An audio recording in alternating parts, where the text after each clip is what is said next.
Hey hi guys, welcome back to my channel. இன்னைக்கு நம்ம இந்த ட்ராமாவோட பார்ட் 4 தான் பார்க்க போகிறோம். இந்த சீரீஸை நீங்கள் கண்டினியூவாக பார்க்குறதுக்கு பிளேலிஸ்டோட லிங்க் டிஸ்கிரிப்ஷனில் கொடுத்துருக்க, மறக்காம செக் பண்ணி பாருங்க. சரி, இப்போ வாங்க வீடியோக்குள்ளே போகலாம். இங்கே பையன் ரேனுக்கு கால் பண்ணி பார்க்குறான். அவன் எடுக்கலன்னதும் ஏதோ சரியில்லையேன்னு உடனே வீட்டுக்கு வர வெளியே சைஃபா நின்னுட்டு கீழே விழுந்து கிடக்குற ஃபுட் பேக்கை பாட்டுட்டு இருக்கான். அட பாட்டுட்டு பையன் வீடு ஃபுல்லாக ரேனை தேட அவன் எங்கேயுமே இல்லை. இப்படியே நைட் ஆகுது. பையன் கேப்பே விடாம ரேனுக்கு கால் பண்ணிட்டே இருக்கான். அப்ப சைஃபா அவன் வீட்டுக்கு போயிருப்பான்டா, நீ டென்ஷன் ஆகாதுன்னு சொல்ல பையோக்கு ரெயின் கிட்ட 2 கால் வருது. அதை அட்டன் பண்ணதும் பையன் என்ன காப்பாட்டுன்னு ரெயினோட வாய்ஸ் கேட்டுட்டு அடுத்தடா ஸ்டாப் அவன் கிட்ட இன்னொரு ஹாஃப் அன் ஹவர்ல இந்த இடத்துக்கு தனியா வந்தாகணும், இல்லைன்னா உன்னோட பாய் ஃப்ரெண்டா அடி வாங்குவான்னு மிரட்டிட்டு லொகேஷனை ஷேர் பண்ண பையோ சைஃபா சொல்றத கேட்காம அது ட்ராப்னு தெரிஞ்சே அந்த இடத்துக்கு போறான். இங்க இவனோட அடியாள் ஒருத்தனை இது பையோட ஆளுன்றது தெரிஞ்சதும் ஆளை விடுங்கடான்னு அங்க 2 ஓடி போயிடுறான். நெக்ஸ்ட் பையோ இங்க வந்ததும் ஸ்டாப் அவன் கிட்ட நான் சொல்றத மட்டும்தான் நீ செய்யணும், அப்படி இல்லைன்னா உன் பாய் ஃப்ரெண்ட் முகத்துல கோடு போட்டுருவேன்னு பையோவை மிரட்டிட்டு இவன் அவனை போட்டு அடிக்கிறான். அவன் ஆசைத்தீர அடிச்சு முடிச்சுட்டு நெக்ஸ்ட் ரெயின் கிட்ட வர பையோ அவன் காலை பிடிச்சி நிறுத்தி என் பாய் ஃப்ரெண்ட் மேல கைய வைக்காடுன்றான். அடி நேரத்துல சைஃபா பிச்சாய் கிட்ட ப்ராப்ளம பத்தி சொன்னதும் அவரு இங்க வந்து ஸ்டாப்பையும் அவனோட ஆளுங்களையும் பிடிக்கிறாரு. அப்பவும் ஸ்டாப் அடங்காம என் அப்பா யாருன்னு தெரியுமான்னு கத்த எனக்கு தெரியும், ஆனா பையோ யாருன்றதுதான் உனக்கு தெரியல, நீ பாஸோட ஃபேவரட் மெக்கானிக் மேலேயே கைய வச்சிருக்கடான்னு சொல்லி அவரு ஸ்டாப் அடிச்சுட்டு இருக்க ரெயின் நான் இப்ப வந்துடுறேன்னு பையவா விட்டுட்டு இது நீ என் பாய் ஃப்ரெண்ட் அடிச்சிருக்குன்னு சொல்லி ஸ்டாப் 2 மிடி மிடிச்சிட்டு பையவை கூட்டிட்டு வெளியே போறான். கட் பண்ணா இப்ப 3 பேரும் பையோட ரூம்ல இருக்காங்க. சைஃபா பிச்சாய் கிட்ட பேசி முடிச்சிட்டு இனி எந்த ப்ராப்ளமும் இல்ல, ஸ்டாப்புக்கு 1 விட அதிகமா டேமேஜ் வர போடுன்னு சொல்லிட்டு அவன் ரூமை விட்டு வெளியே போக பையோ ரெயின் கிட்ட நீ பிச்சாய் மேல இருக்கிற பயத்தையும் தாண்டி ஸ்டாப்பை போய் அடிச்சட பார்த்து நான் உன்கிட்ட இன்னும் விழுந்துட்டேன்னு சொல்லி ஐ லவ் யூ ரெயின்னு சொல்ல இவனும் ஐ லவ் யூ பையோன்றான்.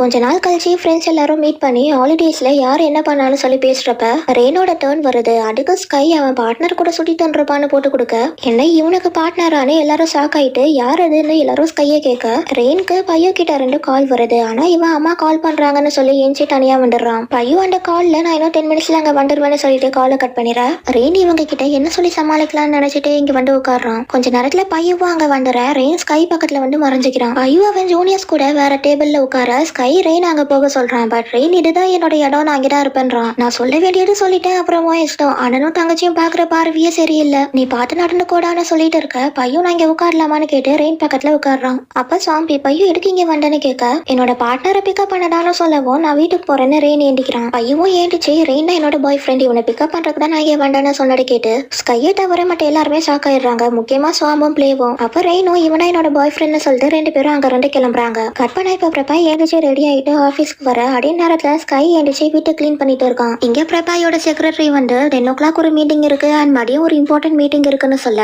இவனும் நீ 10 o'clock இருக்கிற மீட்டிங்கை கேன்சல் பண்ணிட்டு நான் மதியானம் இருக்கிற மீட்டிங்க்கு கரெக்டா வந்துடுறேன்னு சொல்லிட்டு வெளியே கிளம்புறான். கட் பண்ணா இன்னொரு நாள் பிரபா ரெயினை பாக்குறதுக்கு பையோட வீட்டுக்கு வந்திருக்கான். நீ எதுக்குடா இங்க வந்தேன்னு கேட்க உன்னை ஆளுங்க சேர்ந்து அடிச்சிட்டாங்கன்னு கேள்விப்பட்டேன், அதான் பாட்டு போலான்னு வாண்டன்னு சொல்லவும் அது நடந்து 1 வாரம் ஆகுது, நீ என்ன இப்போ வந்து உட்காந்துட்டு இருக்கன்னு கேட்க என்னடா கெஸ்ட்டுக்கு தனி கூட கொடுக்காம கேள்வி கேட்குறீங்கன்னு டாபிக்கை சேஞ்ச் பண்றான். அப்ப ரெயின் நான் போயிட்டு கொண்டு வரேன்னு ஏண்டிக்கிறான். ஆனா பையன் அவனை நிறுத்தி இவ்வளவு தூரம் வர தெரிஞ்சவனுக்கு அவனுக்கு தேவையான ட்ரிங்கையும் வாங்க தெரிஞ்சிருக்கும் கரெக்டானு சொல்ல பிரபாய் டைரக்டாவே விஷயத்துக்கு வரான். அவன் ரெயின் கிட்ட நீ ஸ்கையோட நம்பரை கொடுத்தா நான் இங்க 2 கிளம்பிடுவேன்னு சொல்ல இவனும் சாரிடா ஸ்கை, இந்த செமஸ்டருக்கான ஒர்க்கை நானே உனக்கு பண்ணி தரேன்னு நினைச்சிட்டு ஸ்கையோட நம்பரை கொடுத்துட்றான். அதை வாங்கிட்டு வெளியே வந்துடும். இவன் ஸ்கைக்கு கால் பண்ணிட்டே இருக்கான். பட் அவனும் ஸ்பேம் காலா இருக்கும்னு அவன் அப்பா கிட்ட சொல்லிட்டு கால் அட்டன் பண்ண மாட்டேன்றான். இங்கே பிரபாய் நான் அவ்வளவு ஈஸியா பின் வாங்கிட மாட்டேன்னு சொல்லிட்டு வெளியே போறான். கட் பண்ணா நைட் டைம்ல 2 பேரும் பேசிட்டு இருக்கும்போது பையோ ரெயின் கிட்ட நான் உன்னை ஃபர்ஸ்ட் டைம் பார்த்தப்பவே எனக்கு ஒன்று ரொம்ப பிடிச்சி போச்சு, செகண்ட் டைம் பார்த்தா ட்ரை பண்ணலாம்னு நினைச்சேன், அப்பதான் என்னோட ஜூனியர் உன்னோட போட்டோவை சென்ட் பண்ணான். அந்த பார்ட்டி அன்னைக்கு உன்னோட கார் ரிப்பேர் ஆனதுக்கு நான் தான் காரணம், நான் உன்கிட்ட வராம உன்னை என்கிட்ட வர வச்சேன்னு சொல்லிட்டு இப்ப நீ என்னை விட்டு போயிருவியான்னு கேட்க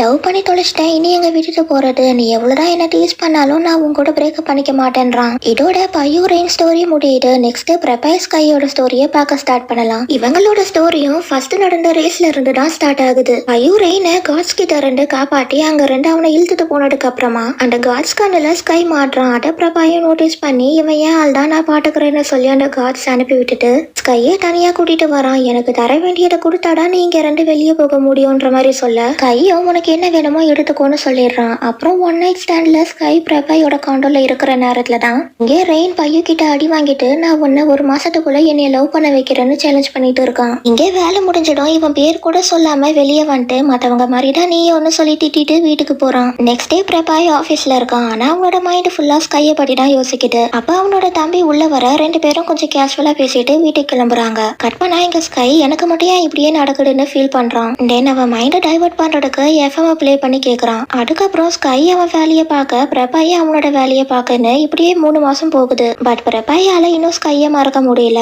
இங்க ஸ்கை ஓரியன்டேஷன் ப்ரோக்ராம்காக மீட்டிங் அட்டென்ட் பண்ண அதுல சாமுக்கும் சிக்குக்கும் டிஷர்ட் மாடல் என்னடா நல்லா இருக்கு ஒன்று நல்லா இல்லைன்னு 2 பேரும் சண்டை போடுறாங்க. கட் பண்ணா இங்க பிரபாய் அவனோட பெட் ஃப்ரெண்ட் கூட டைம் ஸ்பெண்ட் பண்ணிட்டு இருக்க இவன் பாடியிலேயே அந்த பையனை வெளியே அனுப்பி விட்டுறான். அப்படியே இந்த பக்கம் பார்த்தா சாமும் சிக்கும் போடுற சண்டை பெருசாகி சாம் கோச்சிட்டு வெளியே போயிடுறான். அண்ட் இவனும் தன்னை கூலாக்கிக்க யோகா பண்ண ஸ்டார்ட் பண்ணிடுறான். அப்ப பிளே சாம் பேசினதுக்கு ஸ்கை கிட்ட சாரி கேட்டுட்டு அவளும் வெளியே போனதும் ஸ்கை அவனோட வேலையை கண்டினியூ பண்றான். கட் பண்ணா இங்க பிரபாய் ரேசிங் பண்ணும்போது கூட ஸ்கையை படி தான் நினைச்சிட்டு இருக்கான். பிராக்டிஸ் முடிச்சதும் சைஃபா டைமிங்க கேட்க நான் அதெல்லாம் நோட் பண்ணலன்றான். அதை கேட்டு நீ இப்படிலாம் பண்ண மாட்டியே உன் மைண்ட்ல என்ன யோசிக்கிறேன்னு சொல்லுன்னு கேட்கவும் ஒரு விஷயத்த உன்னால மறக்க முடியலன்னா அதுக்கான அர்த்தம் என்னன்னு கேட்க ஒண்ணு அது உனக்கு ரொம்ப பிடிச்ச விஷயமா இருக்கும் அப்படி இல்லைன்னா பிடிக்காததா இருக்கும்னு சொல்றதை கேட்டு பிரபாய் அவனை கிட்ட வர சொல்லி நான் முடிவு பண்ணிட்டேன் என் மைண்டை விட்டு அவன் போக மாட்டேன்றான். சோ நானும் இனி அவனை போக விட மாட்டேன்னு சொல்லிட்டு போக அடுத்து இவன் கிட்ட யார் மாட்டினான்னு தெரியலையேன்னு சைஃபா நினைக்கிறான். இப்ப எங்க ஸ்கை நைட்டு தூங்காம விடிய விடிய காமிக் புக் படிச்சு முடிச்சுட்டு சாப்பிட்டு தூங்கலான்னு நினைக்கிறப்ப இவனுக்கு ஒரு கால் வருது. ரெய்னா இருக்கும்னு நினைச்சு எடுத்து பார்த்தா அன்னோன் நம்பரா இருக்கு. அதை அட்டென்ட் பண்ணா பிரபாய் அவனோட பேரை சொல்லாம இவன் கிட்ட அகைன் அண்ட் அகைன் கால் பண்ணி ஃப்ளோட் பண்ணதுல ஸ்கை கடுப்பாயிட்டு எனக்கு பசியே போயிருச்சுன்னு அந்த கப் நூடுல்ஸை தள்ளி விட்டுட்டு இவன் குளிக்க போயிடுறான். அதே நேரத்துல இங்க பிரபாய் நீ கேர்ஃபுல்லா இல்லைன்னா நான் உன்னோட பாய் ஃப்ரெண்ட் ஆயிருவேன்னு சொல்லிட்டு ஒர்க் அவுட்டை கண்டினியூ பண்றான். கொஞ்ச நாள் கழிச்சு இன்னைக்கு ஸ்கைக்கு நியூ செமஸ்டர் ஸ்டார்ட் ஆகுது. இவனும் காண்டோல இருந்து கிளம்புறப்ப ஒரு அன்னோன் நம்பர்ல இருந்து அப்புறம் பார்க்கலான்னு மெசேஜ் வர இது யாரா இருக்கும்னு நினைச்சிட்டு இவன் காலேஜ்க்கு வந்துடுறான். இங்க கிளாஸ் நடக்கிற நேரத்துல கூட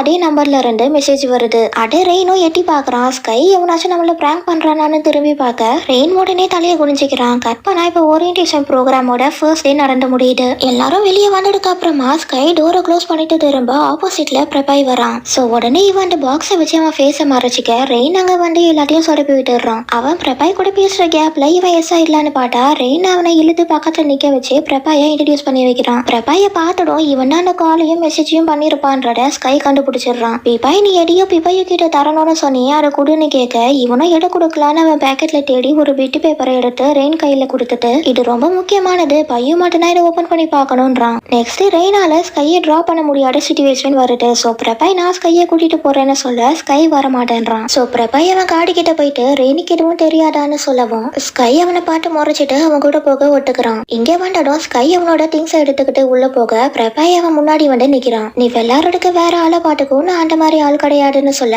நீ ட்ரை பண்ணி பார்த்தாதானே உனக்கு தெரியும்னு சொல்றத கேட்டு நான் ஆல்ரெடி ட்ரை பண்ணிட்டேன் அதனாலதான் வேண்டான்னு சொல்றேன்றான். அப்பவும் பிரபாய் விடாம சரி பழச எல்லாத்தையும் மறந்துடலாம் புதுசா ஸ்டார்ட் பண்ணலான்னு சொல்லி அவனோட இன்ட்ரோவை கொடுக்க ஸ்கை அவனை ரிஜெக்ட் பண்ணிட்டு ஒரு ரூமுக்கு போறான். அப்ப பிரபாய் நீ ஒண்ணு நல்லா தெரிஞ்சுக்கோ நான் உன்னை விட மாட்டேன்னு சொல்லி அனுப்ப ஸ்கை ரூமுக்கு வந்ததும் இவன் என்ன சுத்தமா வெக்கமே இல்லாம பேசுறான்னு நினைச்சிட்டு டே ரெய் நீ என் கையில மாட்டினா செட்டடான்னு சொல்லிட்டு பிரபாய் போயிட்டானான்னு விண்டோ வழியா பாக்குறான். அதே நேரத்துல பிரபாய் காண்டோவை விட்டு வெளியே வர பையோ கால் பண்றான். அடே கிறுக்கு பையில காஃபி ரெசிப்ட கொடுக்க வர நீ என் பாய் ஃப்ரெண்ட் காலேஜுக்கு போனேன்னு கேட்க இவனும் நீ நம்புறியோ இல்லையோ அந்த ரெசிப்ட் எனக்கு ரொம்ப முக்கியமானதுன்னு சொல்லிட்டு காலை கட் பண்ணி அங்க இருந்து கிளம்புறான். நெக்ஸ்ட் டே ஸ்கை ரெயினை முட்டி போட வச்சிருக்கான். ரெயினும் சாரிடா வேற வழி இல்லாம உன் நம்பரை கொடுத்தேன்னு சொல்லிட்டு நான் என் தப்ப புரிஞ்சுக்கிட்டேன் என்ன மன்னிச்சிட்டியான்னு கேட்க இவனும் சரி ஓகேன்னு ஒரு பாக்ஸை தூக்கி ரெயின் பக்கத்துல வச்சுட்டு இந்த வேலையை எல்லாத்தையும் முடிச்சிடுன்னு சொல்ல நான் இன்னும் ஹோம்ஒர்க்கே முடிக்கலடா நான் எப்படி இந்த வேலையை டைமுக்கு முடிக்கிறதுன்னு புலம்புறான். நான் மட்டும் ஹோம்ஒர்க்கை முடிச்சுட்டா உட்காந்துட்டு இருக்கேன் போய் வேலையை பாடுறான்னு சொல்ல கட் பண்ணா ஸ்கை காண்டோல ரிசப்ஷனிஸ்டா இருக்கிற பொண்ணு காசு பேசிட்டு இருக்கா.